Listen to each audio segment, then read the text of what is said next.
mereka sebagai satu rahmat dari sisi kami dan untuk menjadi peringatan bagi semua yang menyembah Allah, bagi yang mentauhidkan Allah dan insya Allah kita. Allahu Akbar. Kita termasuk yang mentauhidkan, maka ini jadi pelajaran bagi kita.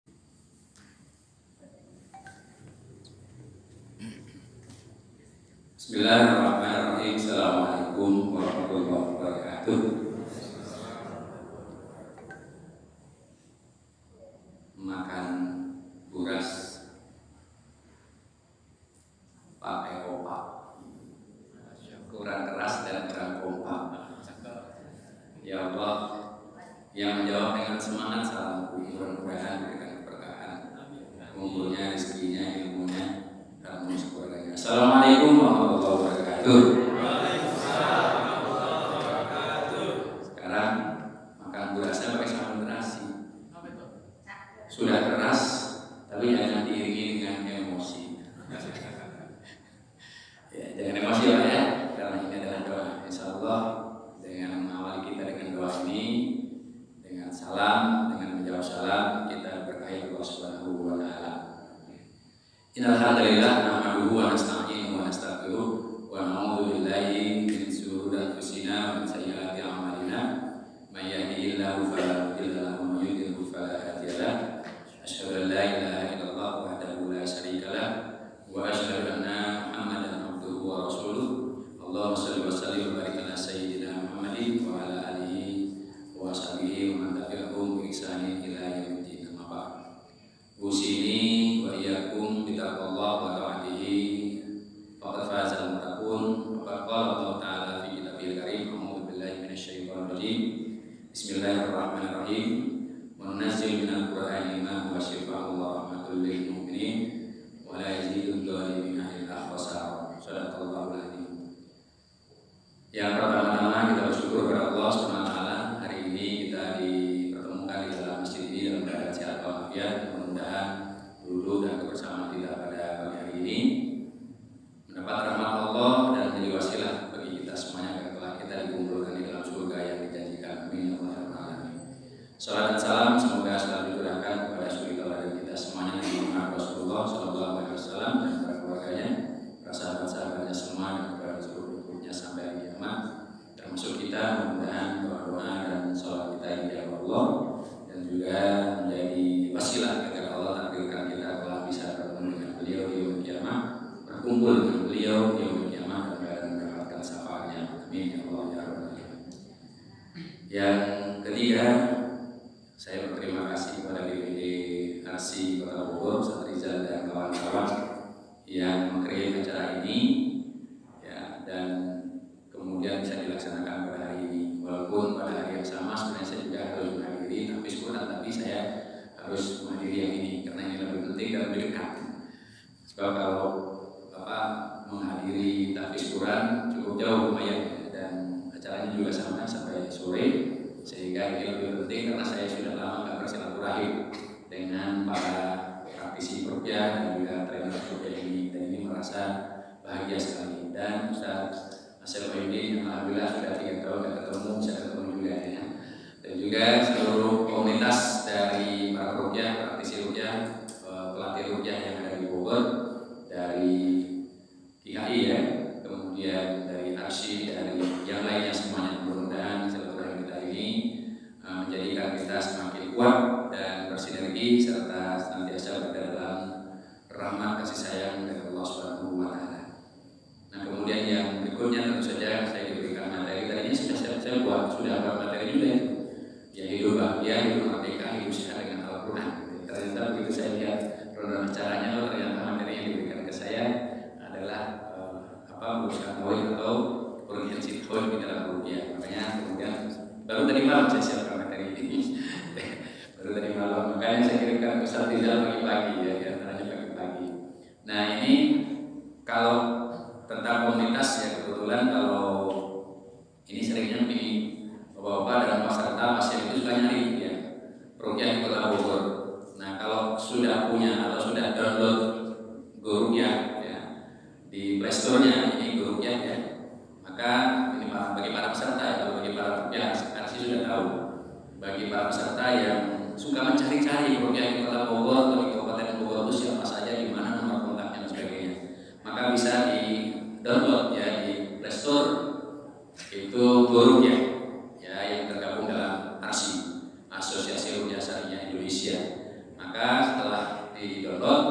muncul simbol ini ya, Ruqyah Arsi. Kalau mau cari Ruqyah maka klik saja Kota Bogor. Kalau yang Bekasi, Kota Bekasi. Kalau yang Kabupaten Bogor, Kabupaten Bogor. Maka nanti akan muncul ya, akan muncul siapa saja di situ.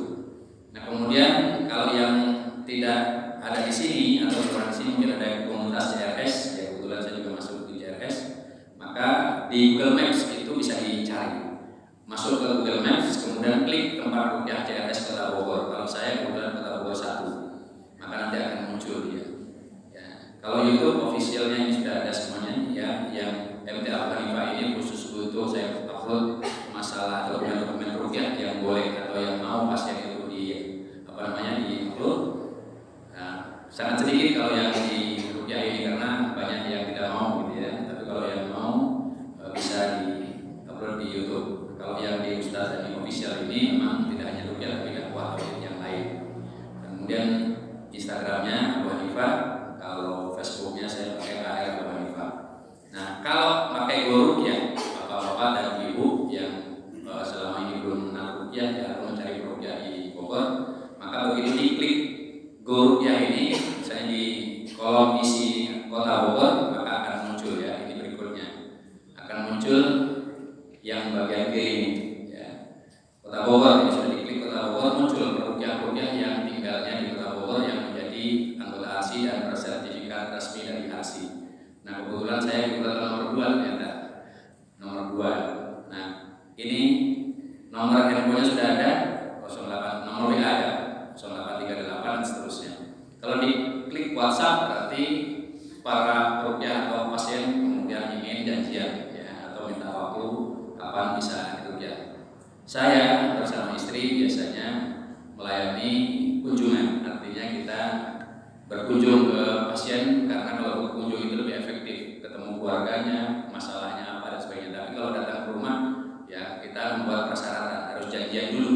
So kadang-kadang kita tidak sedang Ruqyah, tidak hanya itu aktivitas kita, maka harus janjian dan selalu harus membawa saksi. Artinya ada muhrimnya, ada yang mengantarkannya, tidak mau melayani Ruqyah yang datang sendirian. Kalau misalnya minta alamatnya, maka bisa diklik mapnya. Diklik mapnya itu di handphone, kalau sudah Play Store tadi diklik, maka akan muncul nih nama Ustaz Dani MT Abu Hanifah. Nah, sehingga nanti bisa langsung ketemu posisinya di mana di Kota Bogor. Ya, kayak kemarin tiba-tiba ada yang datang dari Bekasi, tiba-tiba telepon sudah di teras rumah, sedangkan kita tidak sedang di rumah.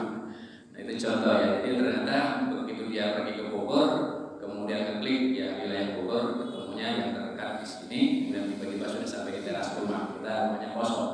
Nah yang seperti ini ya kita kadang-kadang juga kaget ya. Tapi kalau masih dekat saya bisa langsung balik atau kita ajak ke masjid atau ke mushola yang terdekat. Baik, itu cara untuk mencari Ruqyah-Ruqyah di wilayah Kota Bogor. Bisa lewat tempat Ruqyah CRS, bisa lewat Ruqyah ya, itu caranya. Kita lanjut ya. Jadi di dalam hidup ini langsung ke tema. Di dalam hidup ini setiap manusia wajib untuk mentauhidkan Allah Subhanahu wa taala. Artinya kita lahir ya dengan kalimat la ilaha illallah, kita nikah juga dengan kalimat la ilaha illallah, kita dikuburkan atau meninggal dunia ya ditalqin juga dengan kalimat la ilaha illallah, nanti akan kembali ke dalam surga juga dengan kalimat la ilaha illallah. Tidak ada Tuhan yang berhak disembah selain Allah. Kenapa kita mesti mentauhidkan itu? Ya banyak alasan Al-Quran yang menjelaskan ini dan hanya saya kutip beberapa saja, tapi ini khawatirnya juga nanti lama ya, walaupun saya siapkan hanya tadi malam pulang ngaji gitu ya. Salah satunya diantaranya surat Al-Mu'minun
dan bahwa kalian tidak akan dikembalikan kepada kami, maka mati Allah, Raja yang sebenarnya. Tidak ada Tuhan yang berhak disembah selain Dia, Tuhan yang punya arsy yang mulia. Dan barang siapa menyembah Tuhan yang lain di samping Allah, ini disinilah melalui rukyah sebenarnya kita bisa ketemu. Menyembah Tuhan yang lain di samping Allah. Dia percaya kepada Allah, tetapi menyembah Tuhan yang lain. Ya, artinya masih percaya juga kepada yang lain. Padahal tidak ada suatu dalil pun baginya tentang itu, maka sebenarnya perhitungannya disebutkannya sesungguhnya orang-orang yang kafir atau yang menolak kebenaran itu tiada beruntung. Makanya orang-orang yang melakukan kesyirikan tidak pernah beruntung, Pak. Ya, beruntungnya sebentar, tapi ujung-ujungnya tidak pernah beruntung. Ya, oleh karena itu orang yang bertauhid, ya apalagi nanti kalau temanya tentang merdeka, hidup sehat dan merdeka dengan Al-Quran, itu luar biasa. Siapapun yang menjadikan Al-Quran sebagai bimbingan hidupnya tidak akan pernah sedih, tidak akan pernah celaka, tidak akan pernah sakit, ya. Kecuali kalau sakitnya dibuat sendiri. Kenapa? Karena makannya berlebihan, ya kan begitu ya. Sakit itu timbul karena salah makan. Pola makannya kurang tertib, kurang disiplin. Di dalam Al-Quran tata cara makan pun ada aturannya. Makanlah oleh kalian yang halal dan baik, dan jangan berlebihan. Meskipun halal, tapi kalau tidak baik kayak gitu, apalagi berlebihan, kegemukan, bisa kena penyakit gula dan lain sebagainya. Makanya tadi saya ketawa teman-teman ternyata pada gemuk-gemuk gitu ya, harus dikurangi makannya. Jangan berlebihan, zat gulanya, karbohidratnya dan sebagainya. Supaya apa? Supaya tetap sehat. Sehingga nanti kalau rukyah, ya kalau rukyah kita juga dalam keadaan sehat, insyaallah ya. Ustaz, 3 ya. Ustaz, 3. Nah itu satu. Jadi Allah beritahukan bahwa kita wajib mentauhidkan karena Allah menciptakan kita, punya kewajiban kita untuk menyembah. Hanya Allah saja, tidak boleh menyampaikan atau ada di samping Allah sembahan-sembahan yang lain. Kemudian ini ayat yang terkenal yang biasa kita baca. Wa ma khalaqtul jinna wal insa illa liya'budun, surah Az-Zariyat ayat 56 ya. Dan aku tidak menciptakan jin dan manusia kecuali agar supaya mereka mengabdi, menyembah hanya kepada maksudnya kepada Allah Subhanahu wa taala. Inilah kewajiban tauhid kita. Terima kasih Ustaz. Nah ini dalil-dalilnya. Saya hanya ingin sampaikan dalil-dalil Al-Quran supaya kita betul-betul yakini ya. Sebab siapa yang hidup dengan Al-Quran bakal sehat, siapa yang hidup dengan Al-Quran bakalan merdeka.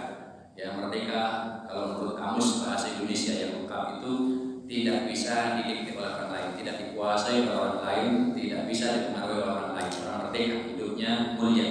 Ya. Kemudian di ayat yang lain yaitu di surat Fatir ayat 3 dan 5.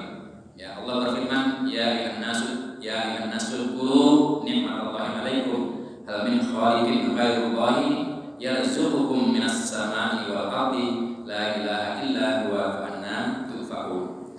Wahai sekalian manusia, ingatlah nikmat Allah pada kalian. Kita diberi nikmat yang luar biasa, yang diminta maupun yang tidak diminta sudah diberi oleh Allah Subhanahu wa taala. Contohnya nikmat kita diciptakan dalam keadaan sempurna, diberikan hidung, diberikan telinga, diberikan semuanya lengkap, panca indera, dan semuanya terukur rapi. Ya semuanya sudah rapi. Kadang-kadang kita sendiri yang suka merusaknya. Ya kulit yang sudah bagus, padahal kena jerawat saja sudah pilihan obatnya kemana-mana ya Pak. Tapi ini kita sedih kadang-kadang di antara saudara-saudara kita yang muslim, kulitnya sudah bagus, bersih dan sebagainya, kemudian ditato. Ya. Nah itu kan berarti tidak mensyukuri nikmat Allah. Maka kita harus jelaskan masalah tato ini. Sesungguhnya Allah laknat orang yang minta dibuatkan tato, pembuat tato dan juga penjualnya. Ya, jadi tato itu termasuk bagian dari dilaknat Allah Subhanahu wa taala. Kalau yang sudah bagaimana?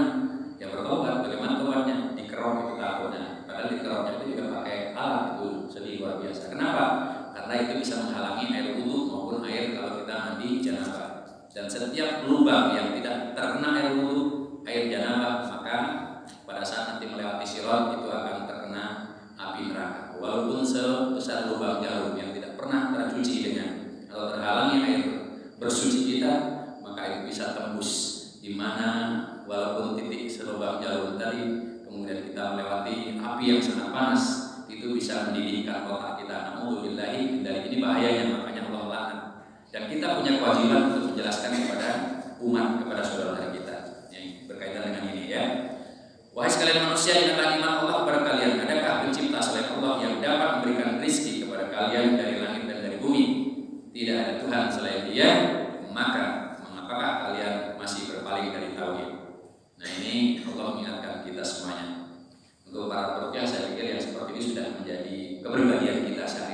insyaallah. Allahu Akbar. Jangan ngantuk dong Pak. Ya, ibu-ibu juga nggak pernah ngantuk ibu ya. Insyaallah nggak ngantuk. Ayat yang keempat. Wa iyukadzibuka faqad kudzibat rusulun min qablik wa ila Allahi turja'ul umur. Ayat ini khusus untuk Nabi Muhammad sallallahu alaihi wasallam. Dan jika mereka mendustakan wahai Rasulullah, ya sesudah kamu berikan peringatan, maka sesungguhnya telah didustakan pula rasul-rasul sebelummu. Dan hanya kepada Allah lah dikembalikan segala urusan. Makanya jangan bersedih hati para perutnya kalau kita sudah mendakwakan tauhid kemana-mana. Ya Rasul saja nggak boleh bersedih hati. Kita harus sabar, nggak boleh emosi. Ya apalagi kalau kita ketemu pasien rukyah ngajak berantem, ya jangan kita wah ini ngajak jurus-jurus silat ini, jangan ya. Kalau kita emosi juga bisa kacau nanti, akhirnya rukyah bisa melapor ke polisi nanti ya. Kalau sampai terjadi bentrok kemudian ada yang retak bisa dilaporkan polisi, tidak boleh ya. Kita harus sabar. Kemudian ayat yang kelima, ya ayuhan nasu inna wa'dallahi haq. Wahai sekalian manusia, sesungguhnya janji Allah adalah benar. Harus kita yakini janji Allah yang baik maupun yang buruk gitu ya. Maksudnya yang buruk kalau orang berbuat jahat pasti akan mendapatkan keburukan, itu udah pasti benar adanya. Kemudian fala taghurrannakumul hayatud dunya wala yaghurrannakum billahi ghurur. Maka sekali-kali janganlah kehidupan dunia ini dapat menipu kalian, memperdayakan kalian. Dan sekali-kali janganlah syaitan yang pandai menipu itu memperdayakan kalian tentang Allah. Maksudnya tentang tauhid, tentang aturan Allah, tentang hukum-hukum dari Allah. Jangan sampai kita hanya karena kehidupan dunia, ya karena jabatan, karena apa tadi kedudukan di sebuah masyarakat sehingga kemudian menjual tauhidnya atau menjual aturan-aturan agamanya sehingga menyimpang. Ya ini bakal celaka. Kita lanjut slide yang berikutnya.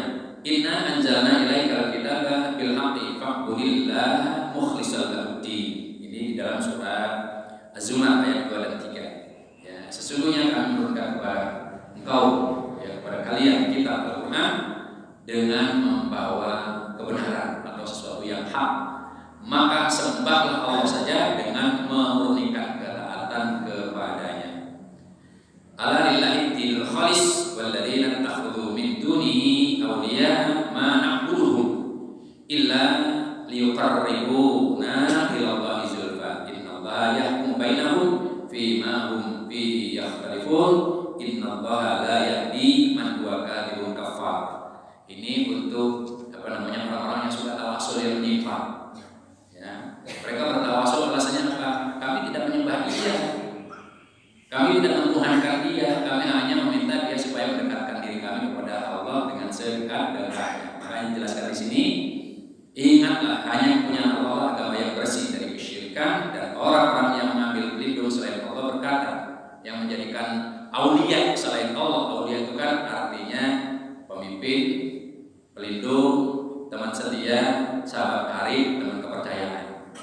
Jadi aulia di sini artinya bisa jadi teman setianya. Siapa saja ya yang menjadikan makhluk Allah sebagai aulianya dengan alasan tadi misalnya tawasul saja gitu ya, itu bisa jadi terjerumus kepada kesyirikan. Oleh karena itu dijelaskan di sini ya, orang-orang yang mengambil pelindung selain Allah atau mengambil walinya selain Allah berkata, kami tidak menyembah mereka, melainkan supaya mereka mendekatkan kami kepada Allah dengan sedekat-dekatnya. Alasannya untuk mendekatkan kepada Allah Subhanahu wa Ta'ala. Makanya di dalam tawasul itu yang syar'i itu hanya 3. Yang sesuai dengan sunnah ada tambahan kurang lebih sampai 7, antaranya dengan sholawat, ya kemudian dengan yang lain. Tapi yang betul-betul jelas tidak bisa dibantah hanya dengan 3. Pertama, tawasul dengan amal soleh, kemudian tawasul dengan asmaul husna, dan tawasul dengan doa dari orang-orang yang dijabah, yaitu doa yang masih hidup, bukan doa orang yang sudah jadi penghuni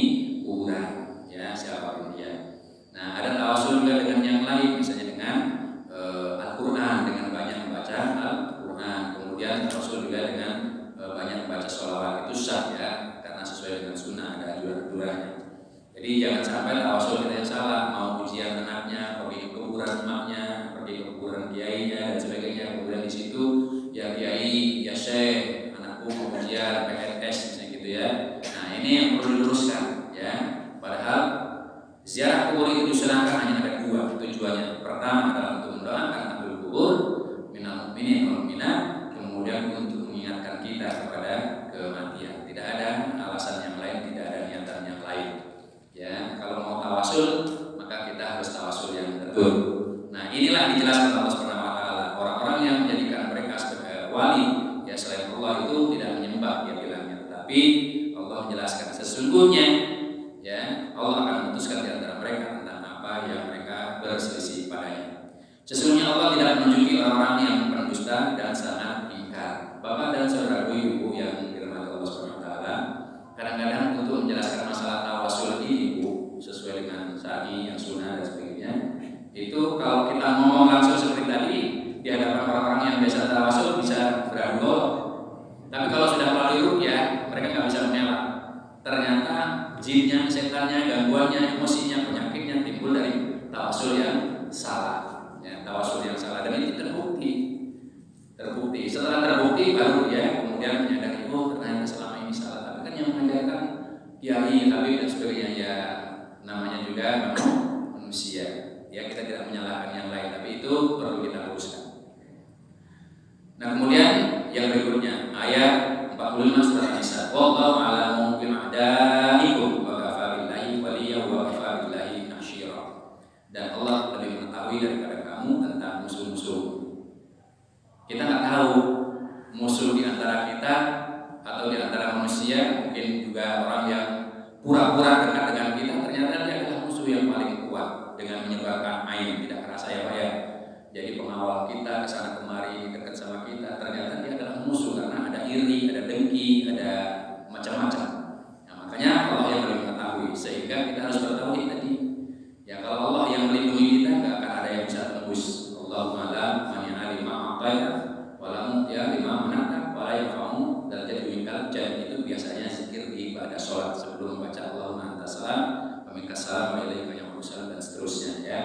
Makanya Allah menjelaskan di sini, Allah lebih mengetahui daripada kamu tentang musuh-musuhmu, dan cukuplah Allah jadi pelindung bagimu, dan cukuplah Allah jadi penolong bagimu. A'udzu bikalimatillahi tammati min syarri ma khalaq. Di mana-mana kita berada, di tempat sunyi, di tempat kosong, kita memarkirkan motor dan sebagainya, mobil dan sebagainya, kita di tempat dan jangan pernah lupa, karena kita tidak pernah tahu musuh itu ada yang tampak dan ada yang tidak tampak, dari golongan jin, dari binatang berbisa dan sebagainya. Maka lisankan, mudahkan lisan kita untuk berzikir a'udzu bikalimatillahi tammati min syarri ma khalaq, atau bismillahilladzi la yadurru ma'asmihi syai'un fil ardi wa la fis samai wa huwas samiul alim. Pas parkir motor baca doa itu, jangan pernah lepas. Parkir mobil atau apa saja di tempat-tempat yang baru kita bicara Allah, kita sebut nama Allah. Itulah ciri-ciri orang yang bertauhid. Ya, artinya sudah tahu semua ya. Aku berlindung kepada Allah dengan kalimat-kalimat Allah yang sempurna dari segala keburukan atau kejahatan makhluknya. Dengan menyebut nama Allah yang tiada suatu apapun dapat mencelakai atas namanya, baik makhluk-makhluk yang ada di bumi maupun yang dari langit, dan Dia Maha mendengar lagi Maha mengetahui. Itu dasar. Nah inilah makanya dengan ayat ini pengamalannya seperti apa? Ya berlindung kepada Allah Subhanahu wa taala, karena Allah yang menjadi penolong dan Allah yang menjadi pelindung. Ayat berikutnya, ini dalil-dalil tentang kenapa kita wajib bertauhid ya. Masalul ladzina takhadhu min dunillahi awliya kamatsalil ankabut ittakhadhat baita wa inna awhanal buyuti labaitul aqabun ankabut law kanu ya'lamun. Perumpamaan orang yang mengambil pelindung-pelindung selain dari Allah adalah seperti laba-laba yang membuat rumah. Makanya kadang-kadang suka ada yang pakai lafaz gitu ya, pakai jimat itu. Jimat itu hiji di rumah atau hiji di ruang satu, tapi dipelihara, ada wiridnya, ada mantranya. Nah, itu terus diingat-ingat. Ya, sedih kalau kita ketemu orang-orang model begini. Qadarullah, ini bukan ngomongin orang ya, tapi ini pengalaman. Sekitar 8 hari yang lalu ada yang minta dilepas jimatnya dari tubuhnya karena pernah dipasang silet dan lain sebagainya. Kemudian kita bersihkan dan sebagainya. Setelah bersih, ya ternyata kemarin adiknya memberitahu bahwa kakaknya sudah meninggal dunia dalam keadaan bersih. Masya Allah, ya, Jadi meninggalnya dalam keadaan bertauhid. Jadi begitu. Saya juga sedih mendengarnya, baru WA masuk ya, kira-kira 8 hari yang lalu datang ke rumah ya. Nah itu contoh-contoh mereka di dalam kesulitan seperti itu ya, di masa-masa sadar itulah kemudian ternyata hal tersebut tidak bermanfaat. Makanya di sini perumpamaan orang yang mengambil pelindung ya selain Allah adalah seperti laba-laba yang buat rumah, artinya sangat lemah. Dan sesungguhnya rumah yang paling lemah adalah rumah laba-laba kalau mereka mengetahui. Oleh karena itu jangan sampai kita percaya dengan wafa-wafa ya, paku emas ya, terus apalagi itu susu semar mesem, semar mendem atau apalah misalnya gitu ya. Gak usah seperti itu. Kita hidup ini semuanya sudah ada di dalam perlindungan dari Allah Subhanahu wa Ta'ala. Sesungguhnya Allah mengetahui apa saja yang mereka seru selain Allah, dan Allah Maha Perkasa lagi Maha Bijaksana. Artinya perkasa tidak bisa dikalahkan oleh siapapun. Bijaksana artinya Allah tidak mudah menghukum bagi kita yang terlanjur tadi kalau di masa-masa setelah sadar kemudian bertobat, maka Allah Maha Pengampun lagi Maha Penyayang. Kemudian ini doa perkataan Nabi Ibrahim ya, illa Rabbal Alamin. Ini berkaitan yang kalian sembah itu adalah musuhku ya. Yang kalian sembah itu adalah musuhku, maksudnya disembah oleh kaum Namrud ya, di kalangan umat Ibrahim. Illa Rabbal Alamin, kecuali Tuhan semesta alam. Alladzi khalaqani fa huwa yahdi, yaitu Rabb, yaitu Tuhan yang telah menciptakan aku, maka dialah yang membimbing aku, menunjuki aku, memberi hidayah kepadaku. Walladzi wa yut'imuni wa yasqin, dan Tuhanku yang Dia memberi makan dan minum kepadaku. Ini kisahnya sebenarnya bagus ini kalau diceritakan di dalam tauhid ya. Kisahnya dalam tauhid ketika hari raya, kemudian Ibrahim itu diundang di pesta raja, kemudian yang lain dikasih sajian-sajian, makanan-makanan, pulangnya dikasih makanan. Nabi Ibrahim itu diejek gara-gara berdebat dengan Namrud ya, ketika suruh mindahkan matahari ya, jadi terbit dari timur, kemudian coba kamu Tuhan terbitkan dari barat. Nah di situ setelah kalah rajanya tersinggung, ya dikritik begitu tersinggung dia, akhirnya pulangnya nggak dibekali makanan, yang lain-lain dibekali. Kemudian di dalam perjalanan ya dia mikir karena sudah rumah sudah bawa kantong, kalau istrinya nanti nanya nggak ada makanan bagaimana? Tiba-tiba Ibrahim ya langsung dimasukin pasir ke kalungnya. Sampai di rumah ditaruh di dapur, Ibrahim masih rada kesel gitu ya, langsung tidur. Sore harinya sudah dimasak sama istrinya. Ibrahim sendiri bingung, dapat makanan dari mana? Itu dari kantong di dapur. Tadinya padahal pasir. Ya, itu karena tauhid. Allah yang memberikan rezeki. Jadi ayat ini sebenarnya ya. Dan Tuhanku yang Dia memberi makan dan minum kepadaku. Dan apabila aku sakit, ya, wa idza maridtu fa huwa yashfin, dan apabila aku sakit, Dialah yang menyembuhkan aku. Jadi Bapak dan Ibu bukan dokter yang menyembuhkan, bukan pula obat yang menyembuhkan. Maka jangan sampai kita melakukan kesyirikan tanpa sadar. Flu, minum Paramek langsung sembuh. Oh, ini obatnya Paramek hebat nih, bisa menyembuhkan. Padahal yang menyembuhkan siapa? Obat itu hanya perantara. Maka jangan pernah lupa, di situ kita melakukan kesyirikan, tergiring dengan tanpa sadar melakukan kesyirikan kalau tidak diiringi dengan doa. Allahumma inni as'aluka ilman nafi'an wa rizqan wasi'an wa shifaan min kulli da'in wa shifaan min rahmatika ya arhamar rahimin innaka ala kulli syai'in qadir. Baru diminum obatnya. Alhamdulillah kalau sembuh. Jangan bilang yang menyembuhkan obat Paramek, padahal yang menyembuhkan Allah Subhanahu wa Ta'ala. Ini tauhid. Kemudian Nabi Ayub ya, ini kisah Nabi Ayub di dalam surat Al-Anbiya ayat 83-84. Wa ayyuba irnada rabbahu anni massani ad-durru wa anta arhamur rahimin. Dan ingatlah kisah Ayub yang sakitnya lama, ketika ia menyuruh kepada Tuhannya, ya Tuhan, sesungguhnya aku telah ditimpa penyakit dan Engkau adalah Tuhan yang Maha Penyayang di antara semua penyayang. Ini juga kisahnya lama, kisahnya bagus ini tafsirnya ya. Kisah Nabi Ayub ini kalau meruqyah kita harus memberikan motivasi kepada orang yang sakitnya nggak sembuh-sembuh. Nabi Ayub kan sakitnya lama, dan sakitnya Nabi Ayub itu tadinya bukan sakit medis, memang tantangan dari Allah kepada iblis untuk menggoda Ayub. Jadi begitu kamu tidak akan bisa menggoda Ayub. Iblis itu penasaran, aku akan goda dia ya dengan 3 hal. Pertama dari kekayaannya, kemudian dari keluarganya, kemudian dengan penyakit. Ternyata sampai keluarganya habis semua, anak-anaknya habis karena meninggal karena sakit, tidak juga goyah ketauhidannya. Kemudian hartanya juga habis, juga tidak goyah keimanannya, ketauhidannya. Sampai istrinya pun meninggalkannya, tidak habis ketauhidannya. Kemudian Allah sembuhkan kembali. Ya, setelah Allah sembuhkan kembali, istrinya balik lagi. Ya, di situ ada sumpah, kalau aku sembuh gara-gara kau pergi meninggalkan aku akan mencambuk 100 kali. Kan begitu ya. Tapi begitu sembuh, istrinya balik, nggak kenal lagi ternyata. Nah, begitu kenal, karena Ayub jadi muda lagi. Ya, setelah mandi di air yang di belakang rumahnya, kemudian sembuh, lalu kemudian istrinya pengen balik lagi. Tapi karena Ayub sudah bersumpah, ya, maka harus dibayar kafarat sumpahnya, harus dicambuk 100 kali. Bagaimana caranya? Ya, namanya suami istri, Allah berikan bimbingan, kumpulkanlah bunga ilalang, ya 100 tangkai. Kemudian cambuklah istrimu dengan bunga ilalang itu. Cepret, nggak sakit kan Pak? Beda dengan kita mencambuk istrinya yang tidak terdidik, nyambuk dengan istrinya pakai macam-macam, ada yang pakai gagang sapu, gitu kan. Nah, ini 100 tangkai untuk mencambuk istrinya. Disitulah kafaratnya sudah tunai, kemudian balik lagi, akhirnya anaknya dikembalikan banyak lagi, hartanya kembali lagi. Itulah Ayub. Jadi ini untuk memotivasi pasien kita supaya tidak putus asa. Ya, karena yang menyembuhkan hanyalah Allah Subhanahu wa taala. Disitulah tauhid. Ya. Kita ulang lagi. Sesungguhnya aku telah ditimpa penyakit dan Engkau adalah Tuhan yang Maha Penyayang di antara para penyayang. Maka kami pun ya fastajabna lahu fakashafna ma bihi min durrin wa atainahu ahlahu wa mithlahum ma'ahum rahmatan min indina wa dzikra lil 'abidin. Maka kami pun memperkenankan seruannya atau doanya atau keluhannya, lalu kami lenyapkan penyakit-penyakit yang ada padanya dan kami kembalikan keluarganya kepadanya. Ini istrinya dulu ya, istrinya balik dulu, dan kami lipat gandakan bilangan mereka, anaknya juga mulai beranak lagi atau mempunyai anak cucu keturunan lagi, maka akan lipat gandakan bilangan mereka sebagai satu rahmat dari sisi kami dan untuk menjadi peringatan bagi semua yang menyembah Allah, bagi yang mentauhidkan Allah dan insyaallah kita. Allahu Akbar.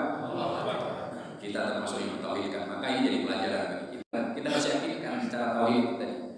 Ya, apalagi kalau kita hafal hadis ya, hafal hadis ya, Rasul pernah menyatakan apabila seorang itu tinggi derajatnya di sisi Allah, tapi dia tidak mampu beramal dengan ilmunya, tidak mampu beramal dengan hartanya, tidak mampu beramal dengan jihadnya, maka Allah akan uji orang itu dengan sakit berkepanjangan. Nah, kalau sudah begitu biasanya pasien nggak nyalahin Pak. Bukan berarti kita ingin ngeles, tapi ingin memberi motivasi tentang tauhid. Kemudian tipu daya setan. Inna syaitana, maaf, ini ayat surat Al-Hijr dulu.